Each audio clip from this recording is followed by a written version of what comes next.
Découvrez un extrait exclusif de ce livre audio et profitez d'un essai gratuit sur Audible via le lien dans la description.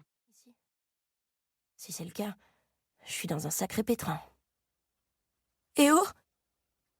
Appelai-je, mais ma voix n'est qu'un murmure rauque. Pas de réponse. Je serre la pelle dans ma main droite, concentrée au maximum sur les bruits. Je retiens mon souffle pour bloquer aussi le son de l'air qui entre et sort de mes poumons. Crac!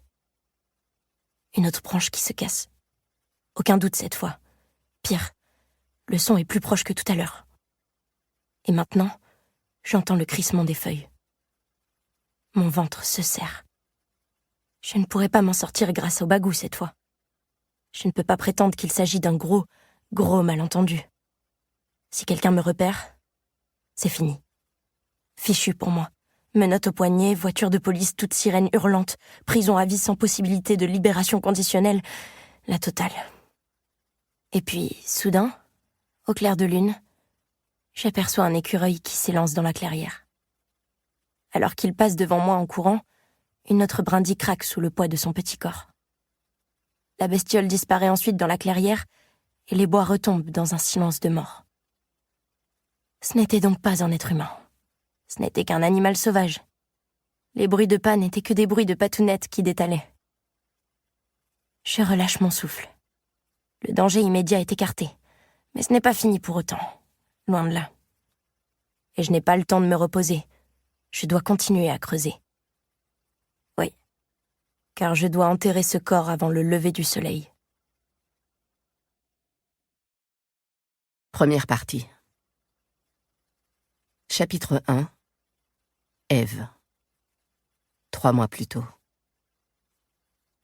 On me dit souvent que j'ai de la chance. J'ai une belle maison, une carrière bien remplie. Et je reçois constamment des compliments sur mes chaussures. Toutefois, je ne me fais pas d'illusions. Lorsque les gens me parlent de ma chance, ils ne font pas allusion à ma maison, à ma carrière, ou même à mes chaussures. Ils parlent de mon mari, de Nate, lequel fredonne en se brossant les dents. Il m'a fallu presque 1 an à me brosser les dents à côté de lui tous les matins pour m'apercevoir que c'est toujours la même chanson. All Shook Up d'Elvis Presley. Quand je l'ai questionné là-dessus, il a ri et m'a raconté ce que sa mère lui avait appris. La chanson dure exactement 2 minutes, soit la durée pendant laquelle on est censé se brosser les dents. J'ai commencé à détester cette rengaine de toutes les fibres de mon être. La même fichue chanson, tous les matins depuis 8 ans de mariage. Je pourrais probablement résoudre le problème en évitant de me brosser les dents à la même heure que lui, mais le matin, nous tâchons d'optimiser l'utilisation de la salle de bain, étant donné que nous partons à la même heure, pour le même endroit. Nate crache le dentifrice, puis se rince la bouche. J'ai déjà fini pour ma part, mais je m'attarde. Il s'empare du flacon de bain de bouche et se gargarise avec le liquide bleu vif. « Je ne sais pas comment tu supportes ce truc, » commentai-je.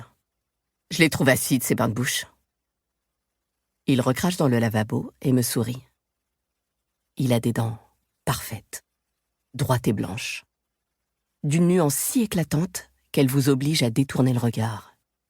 C'est rafraîchissant. La propreté vient juste avant la sainteté, comme on dit. Je frissonne. En tout cas, c'est dégoûtant.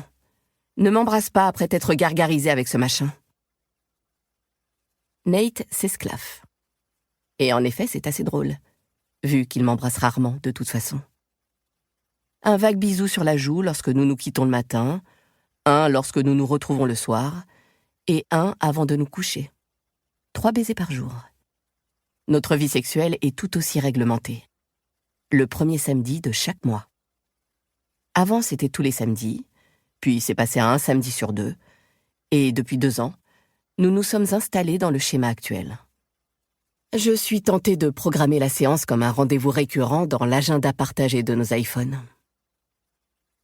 J'attrape le sèche-cheveux pour éliminer l'humidité résiduelle de mes cheveux, tandis que Nate passe une main dans les siens, brun et court, puis entreprend de se raser. En nous observant tous les deux dans le miroir, j'aurais bien du mal à nier que Nate est de loin le plus séduisant de nous deux.